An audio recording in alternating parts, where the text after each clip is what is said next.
अस्सलाम वालेकुम dear students, the education complex में खुशामदीद। आज मैं आपको सिखाने जा रही हूँ कुछ नई चीज़। तो देख लेते हैं क्या है ये।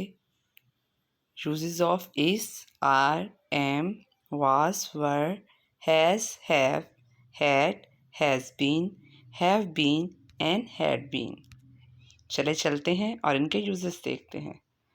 सबसे पहले हम सीखेंगे uses of is, are and M. तो बच्चों, आपने एक चीज़ याद रखनी है कि इज़ हमेशा सिंगुलर के साथ यूज़ होता है, एम हमेशा आई के साथ यूज़ होगा, आर हमेशा प्लूरल के साथ यूज़ होगा। सिंगुलर मतलब एक चीज़ के लिए और प्लूरल मीन ज़्यादा लोगों के लिए और ज़्यादा चीज़ों के लिए। तो देख लेते हैं कितने यूजेस हैं इनके। There are 3 uses of is, are and am. First, they are use to show state और एग्जिस्टेंस। ये स्टेट और एग्जिस्टेंस को शो करने के लिए यूज़ होते हैं। They always use with present tense. बच्चों, एक बात आप लोगों ने हमेशा याद रखनी है कि इज़, आर और एम हमेशा प्रेजेंट टेंसेस के लिए यूज़ होते हैं, ये पास्ट या फ्यूचर के लिए यूज़ नहीं होंगे। एग्ज़ाम्पल देख लेते हैं। आई एम आ डॉक्टर, यहाँ पे आई के साथ एम यूज़ हुआ है। मैंने आपको जैसे ऊपर बताया था कि एम हमेशा आई के साथ यूज़ होगा। They are playing football, she is going to market. इनका सेकंड यूज़ है uses of is, are, am in present continuous tense. Is, are, am जो है प्रेजेंट कंटिन्यूस टेंस में कैसे यूज़ होते हैं, हमें कैसे पता चलेगा कि ये प्रेजेंट कंटिन्यूस टेंस है। तो प्यारे बच्चों, अगर इज़, आर, एम के साथ आईएनजी वाली फॉर्म ऑफ वर्ब आ जाए तो आपने समझ जाना है कि ये प्रेजेंट कंटिन्यूस टेंस है। एग्ज़ाम्पल देख लेते हैं। Saira is going to market. अब यहाँ पे देखें, इज़ यूज़ हुआ है आईएनजी फॉर्म ऑफ वर्ब के साथ, तो ये क्या है, present continuous tense. Ali is reading a book, they are eating an apple, I am going to school. I hope आपको क्लियर हो गया होगा। नेक्स्ट इनका यूजेज है इज़, आर, एम का इन पैसिव वॉइस। पैसिव वॉइस में कैसे यूज़ होते हैं देख लेते हैं। इज़, आर, एम के साथ अगर वर्ब की थर्ड फॉर्म लगी हो तो हमें ये पहचान जाना चाहिए, हमें ये पता लग जाना चाहिए कि ये पैसिव वॉइस सेंटेंस है। देख लेते हैं कैसे। एग्जाम्पल में, the file is moved on the table, I am loved by my mother, my homework is done, they are supported by me, apples are liked by her. इन सारे sentences से हमें ये बात पता चल रही है कि इज़, आर और एम के साथ वर्ब की थर्ड फॉर्म लगी है, जो ये बता रही है कि ये एक पैसिव वॉइस सेंटेंस है। आई होप आपको ये क्लियर हो गया होगा। रट्टा नहीं मारना, आइंदा आप इन्हीं चीज़ों को याद रखेंगे तो आपको बहुत आसानी हो जाएगी। नेक्स्ट है प्यारे बच्चों, यूजेस ऑफ वाज एंड वर। अब हम वाज और वर के यूजेस देख लेते हैं।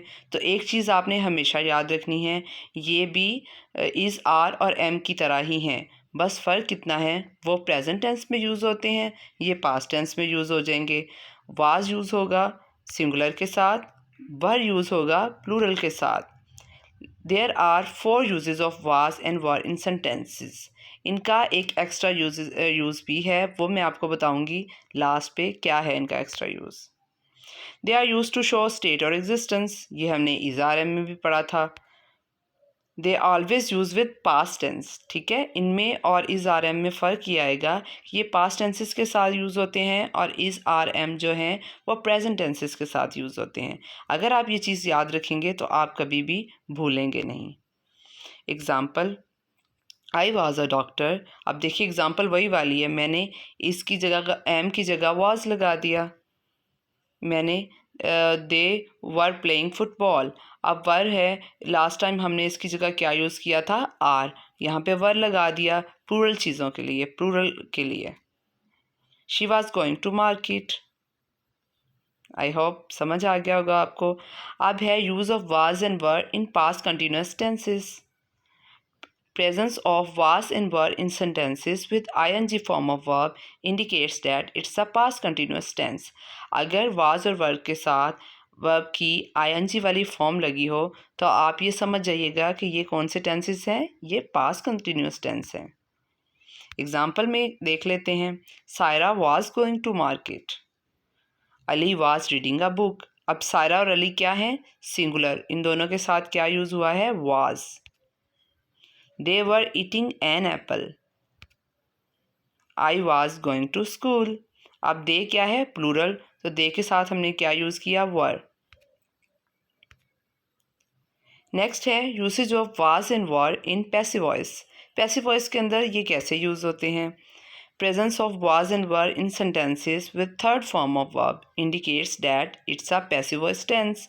अगर वाज एंड वर के साथ थर्ड फॉर्म ऑफ वर्ब लगी हो तो आपने समझ जाना है कि ये पैसिव वॉइस सेंटेंसेस हैं।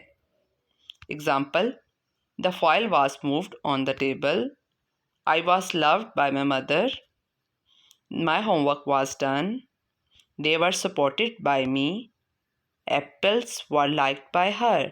अब देखिए मैंने वही वाली एग्जांपल्स लिए हैं, कुछ भी चेंज नहीं किया, बस इनमें चेंज हो रहा है तो क्या हो रहा है, वाज और वर चेंज हो रहा है। नेक्स्ट है students usage of was and were in conditional sentences. तो ये है वाज और वर का एक एक्स्ट्रा यूज़। बाकी इनके सारे यूजेस जो हैं इज़, आर और एम की तरह हैं। ये एक एक्स्ट्रा यूज़ है कि ये कंडीशनल सेंटेंसेस में भी यूज़ होते हैं। तो बच्चों सबसे पहले आपको ये पता होना चाहिए कंडीशनल सेंटेंसेस होते क्या हैं। If plus subject plus was and were plus object हो तो ये क्या है, इफ़ जो है वो डिनोट करता है कंडीशनल सेंटेंसेस को। तो इसमें अगर इफ़ के बाद सब्जेक्ट और सब्जेक्ट के बाद वाज या वर लगा हो या ऑब्जेक्ट लगा हो तो हमने समझ जाना है ये क्या है, conditional sentences. To show possible things we use was in sentences. अब कंडीशनल सेंटेंसेस में आपने वाज और वर को बहुत ध्यान से यूज़ करना है। पहले में देखना है अगर तो वो पॉसिबल थिंग्स को बता रहा है तो आपने वाज यूज़ करना है।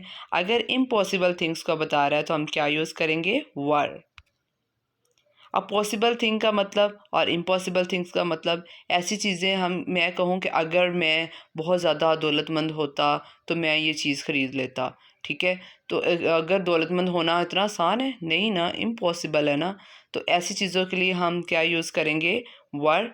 और पॉसिबल चीज़ों के लिए हम क्या यूज़ करेंगे, वाज। एग्ज़ाम्पल में, if he was here right now he would help me. अगर वो यहाँ पे होता तो वो मेरी मदद करता। If we were in place of you, अगर हम आपकी जगह होते, वी वुड स्टडी हार्डर, तो हम ज़्यादा मेहनत से स्टडी करते।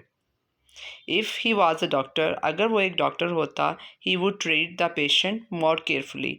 अब आप देख लें इसमें वाज जहाँ पे यूज़ हुआ हुआ है ये पॉसिबिलिटी को शो कर रहा है, और इम्पॉसिबिलिटी के लिए हम क्या यूज़ करेंगे, वर। तो बच्चों यहाँ तक तो थे हमारे इज़, आर, एम और वाज वर के यूजेस। अब हैं uses of has, have and had in tenses. ये कैसे टेंसेस के अंदर यूज़ होते हैं। To show possession of someone we use has, have and had. किसी की मलकियत को शो करने के लिए हम क्या यूज़ करते हैं, we has, have and had. जैसे I have a pen, I have a pencil, I have a bag. तो ये क्या चीज़ें शो कर रही हैं, मेरी मलकियत को शो कर रही हैं। Has and have used in present tenses while had used in past tenses. They are used in both present and past perfect tenses and perfect continuous tenses also.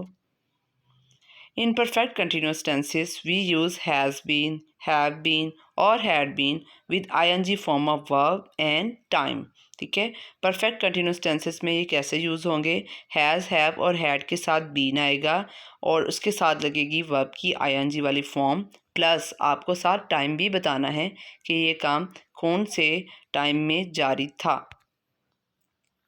They also use in passive voice tenses. तो ये सारे usage हम इनके one by one देखेंगे।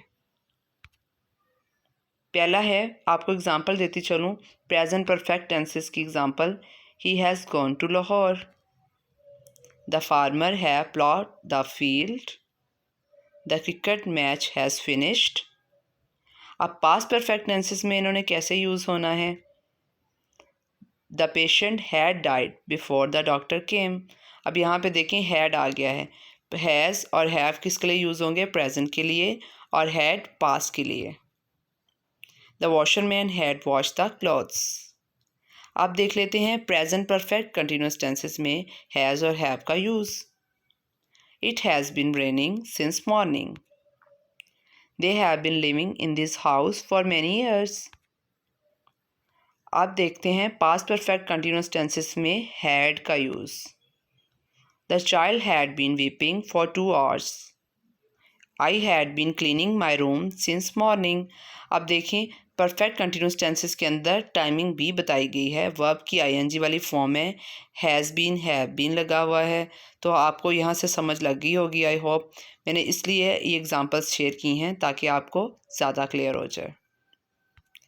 तो next है students use of had in conditional sentences. Had conditional sentences के अंदर कैसे यूज़ होगा। स्ट्रक्चर है इसकी if plus subject plus had plus third form of verb जो है, ये इसका स्ट्रक्चर है, मतलब बनाने का तरीका है। If work is continue in a conditional sentence then we use had in these sentences. अगर कंडीशनल सेंटेंसेस के अंदर काम जो है वो जारी हो तो हम क्या यूज़ करेंगे, हैड यूज़ करेंगे। Example, if I had more free time I would travel more. If I had worked harder I would have gotten that promotion. तो अगर मेरे पास फ्री टाइम होता तो मैं ज़्यादा सफ़र करता। If I had work harder I would have gotten that promotion, तो मैं ये प्रमोशन हासिल कर लेता। आज के लिए इतना ही। आई होप आपको इस RM, हैज़, हैव और हैड का यूसेज आ गया होगा। तो बच्चों हमारी वीडियो को लाइक करें, कमेंट करें और शेयर करना कभी ना भूलिएगा। तो थोड़ा सा हमारे चैनल को भी सब्सक्राइब कर दें। मिलते हैं अगली वीडियो में एक नए टॉपिक के साथ। तब तक के लिए अल्लाह हाफिज़।